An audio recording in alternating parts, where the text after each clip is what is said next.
Shalom saudara-saudara yang dikasihi oleh Tuhan. Seringkali pengalaman kehidupan kita yang sangat mempengaruhi iman kita kepada Tuhan. Seharusnya pengenalan kita kepada Tuhan yang sangat mempengaruhi iman kita. Dengan pengenalan kita kepada Tuhan, membuat kita mengerti pengalaman-pengalaman yang kita lalui. Salam jumpa dalam program Tuhan adalah Gembalaku. Saudara, pengalaman orang-orang yang percaya kepada Tuhan Yesus itu berbeda-beda. Namun ada di antara mereka, ketika mereka percaya kepada Tuhan Yesus dan melayani Tuhan Yesus, justru mereka mengalami pengalaman yang mereka tidak harapkan. Meski ada juga orang-orang yang percaya kepada Tuhan mengalami pengalaman yang baik. Apakah ada kaitannya pengalaman-pengalaman tersebut, yaitu pengalaman yang tidak diharapkan, dengan imannya kepada Tuhan Yesus? Saudara, bisa dijawab ada, bisa juga dijawab tidak ada. Ketika dijawab ada, maka kemungkinan adalah ada pekerjaan si iblis yang hendak menggocok orang percaya, agar orang percaya tergoncang imannya. Namun jika dijawab tidak ada, maka pengalaman ini adalah pengalaman umum siapapun juga. Mungkin bisa karena kesalahan sendiri atau karena situasi dan kondisi yang dialami, sehingga dia mengalami perkara yang tidak diharapkan olehnya. Saudara, namun pengalaman seperti ini dapat dipakai oleh si iblis untuk menggoncangkan iman kita kepada Tuhan Yesus. Oleh sebab itu, saudara, pengalaman kita bisa berbeda-beda. Namun saudara, mari kita mendasarkan iman kita kepada pengenalan akan Tuhan kita Yesus Kristus. Sehingga dengan demikian, kita lebih memahami apa yang kita alami dalam hidup kita. Mari kita membaca 1 Raja-Raja pasal 17, ayat 17 sampai 24. Sesudah itu anak dari perempuan pemilik rumah itu jatuh sakit. Dan sakitnya itu sangat keras sampai tidak ada nafasnya lagi. Kata perempuan itu kepada Elia, "Apakah maksudmu datang kemari, ya abdi Allah? Singgahkah engkau kepadaku untuk mengingatkan kesalahanku dan untuk menyebabkan anakku mati?" Kata Elia kepadanya, "Berikanlah anakmu itu kepadaku." Elia mengambilnya dari pangkuan perempuan itu dan membawanya naik ke kamarnya di atas dan membaringkan anak itu di tempat tidurnya. Sesudah itu ia berseru kepada Tuhan, katanya, "Ya Tuhan Allahku, apakah engkau menimpakan kemalangan ini atas janda ini juga yang menerima aku sebagai penumpang dengan membunuh anaknya?" Lalu ia mengunjurkan badannya ke atas anak itu 3 kali dan berseru kepada Tuhan, katanya, "Ya Tuhan Allahku, pulangkanlah kiranya nyawa anak ini ke dalam tubuhnya." Tuhan mendengarkan permintaan Elia itu dan nyawa anak itu pulang ke dalam tubuhnya sehingga ia hidup kembali. Elia mengambil anak itu, ia membawanya turun dari kamar atas ke dalam rumah dan memberikannya kepada ibunya. Kata Elia, "Ini anakmu, ia sudah hidup." Kemudian kata perempuan itu kepada Elia, "Sekarang aku tahu bahwa engkau abdi Allah dan firman Tuhan yang kau ucapkan itu adalah benar." Saudara yang dikasihi oleh Tuhan, janda dari Sarfat, dia telah membantu Nabi Elia dalam memberikan Nabi Elia itu makan dan tentu tempat penginapan. Namun tanpa diduga, bencana menghampiri janda tersebut, yaitu anak perempuannya meninggal dunia. Saudara, hal ini tentu menjadi pukulan sangat besar bagi janda di Sarfat ini. Mengapa setelah membantu Nabi Elia malah ia mendapat bencana?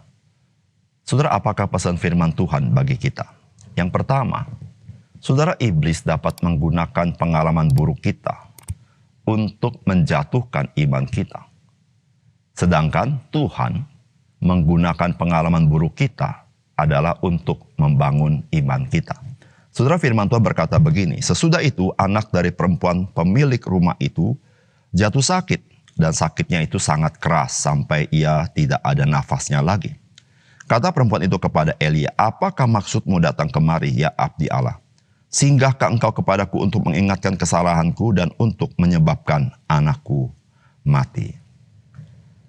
Saudara, janda di Sarfat mengalami pengalaman bersama dengan orang-orang Israel pada umumnya, yaitu mereka mengalami masa paceklik.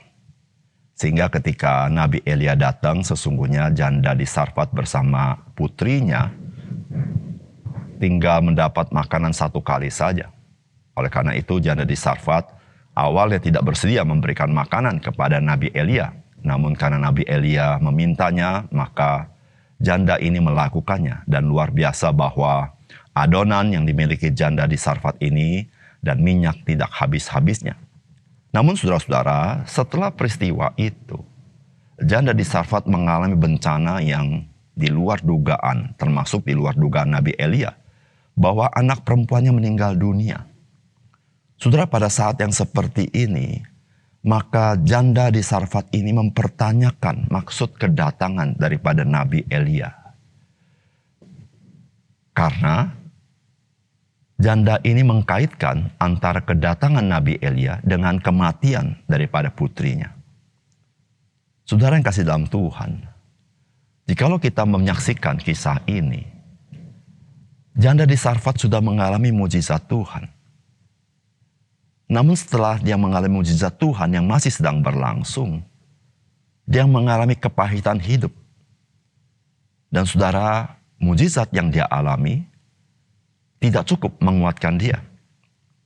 Tidak cukup berpikir bahwa kedatangan Nabi Elia justru memberkati hidupnya. Tetapi dengan kematian putrinya, dia berpikir, apa maksud Nabi Elia?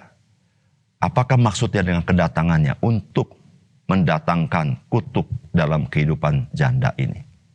Saudara yang dikasihi oleh Tuhan, pekerjaan iblis di tengah dunia ini adalah untuk mendakwa kita atau untuk berdusta. Saudara, semua yang dilakukan iblis adalah agar kita tidak lagi percaya kepada Tuhan. Betapapun banyaknya pengalaman kita akan pertolongan Tuhan, bahkan mujizat Tuhan. Namun satu perkara yang buruk terjadi dalam hidup kita setelah kita melalui begitu banyak mujizat. Saudara, kita masih tetap bisa menjadi orang ragu-ragu akan kebaikan Tuhan. Saudara, iblis dia bekerja sebagaikan singa yang mengaum-ngaum terus berkeliling mencari mangsanya. Saudara, situasi yang sulit, masa-masa di mana kita tidak harapkan, saudara dapat dipakai iblis untuk menggocoh iman kita. Saudara, berbeda dengan Tuhan kita. Saudara, Tuhan kita di tengah-tengah pengalaman yang buruk kita alami, Tuhan tidak pernah bermaksud menjatuhkan iman saudara dan saya. Tapi justru supaya saudara dan saya boleh dibangunkan imannya karena pekerjaan Tuhan. Oleh karena itu saudara, ketika kita mengalami pengalaman yang kita tidak harapkan, saudara, mari kita bukan bersandar kepada pengalaman itu, tetapi kita bersandar kepada Tuhan yang kita kenal.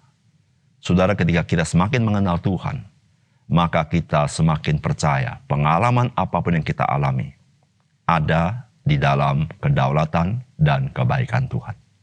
Yang kedua, saudara, kesulitan, tantangan, penderitaan di dalam pelayanan kita adalah untuk menyatakan kemuliaan Tuhan. Saudara, firman Tuhan berkata begini, Elia mengambil anak itu yang membawanya turun dari kamar atas ke dalam rumah dan memberikannya kepada ibunya. Kata Elia, ini anakmu, ia sudah hidup. Kemudian kata perempuan itu kepada Elia, sekarang aku tahu bahwa engkau abdi Allah dan firman Tuhan yang kau ucapkan itu adalah benar. Saudara, Nabi Elia mengalami juga kesusahan apa yang dialami oleh bangsa Israel. Yaitu bagaimana bangsa Israel kekurangan air, Nabi Elia pun turut mengalami. Tetapi karena Tuhan mencintai dan baik kepada Elia, maka Elia dipelihara Tuhan.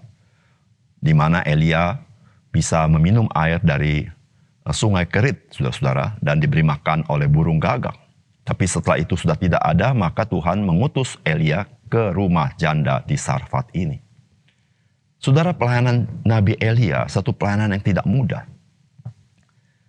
Karena saudara, ketika dia datang ke rumah janda di Sarfat, janda ini bukan janda yang berkelimpahan, tapi janda yang berkekurangan. Ketika janda ini memberitahukan dia hanya punya makan 1 kali, saudara. Jikalau Nabi Elia tidak punya iman, maka Nabi Elia berkata, ya silakan makan dan saya tidak perlu makan. Tetapi Nabi Elia percaya kepada Tuhan. Maka itu Elia berkata, berikan kepadaku lebih dahulu makanan itu. Dan adonan dan minyak itu tidak akan habis. Saudara, ini perlu iman. Percaya akan janji Tuhan. Dan saudara, perempuan janda ini yang di Sarfat ini mengalami mujizat Tuhan. Namun pengalaman pelayanan Nabi Elia tidak berhenti di situ. Tidak selancar itu. Ternyata saudara, putri daripada janda di Sarfat ini meninggal dunia. Maka saudara, sontak janda ini mengkomplain kedatangan Nabi Elia. Saudara, bagaimana jika engkau dan saya sebagai Nabi Elia pada waktu itu? Engkau menjadi orang tertuduh bahwa kedatanganmu itu justru membawa malapetaka dalam hidup janda di Sarfat. Saudara, mungkinkah Nabi Elia akan berkata kepada Tuhan, Tuhan, kenapa semua ini harus terjadi? Mungkin bisa saja Nabi Elia komplain kepada Tuhan.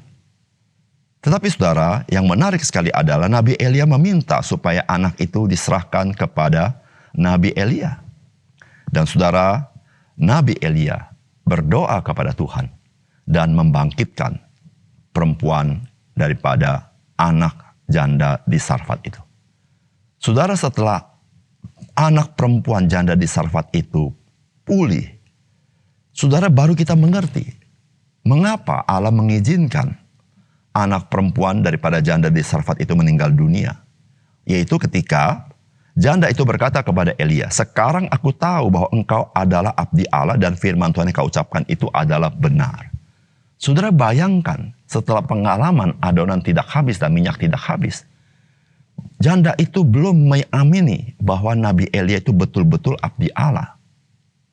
Tetapi setelah dia melihat bagaimana Elia dipakai membangkitkan anak perempuan janda ini, dia baru melihat akan kemuliaan Tuhan. Saudara, di dalam pelayanan hidup kita bisa mengalami pengalaman-pengalaman seperti Nabi Elia. Kita sudah memberikan yang terbaik, pelayanan yang terbaik. Mungkin, quote unquote, ada keberhasilan dalam pelayanan kita. Tetapi saudara, satu kali saja kita mengalami juga komplainan orang akan pelayanan kita. Saudara, kita seringkali bertanya, mengapa saya sudah begitu baik melayani dan hanya satu kali ini saya dikomplain orang. Saudara, pelayanan kita ada kesulitan. Tetapi saudara, dari pengalaman Nabi Elia, saudara, kesulitan, penderitaan, tantangan dalam pelayanan itu, supaya Tuhan boleh menyatakan kemuliaannya. Saudara, jikalau semuanya lancar, maka orang hanya melihat prestasimu dan prestasiku. Tetapi ketika engkau dan saya menghadapi betapa sulitnya pelayanan kita, orang baru melihat kemuliaan Tuhan yang menolong hidup kita, menolong pelayanan kita.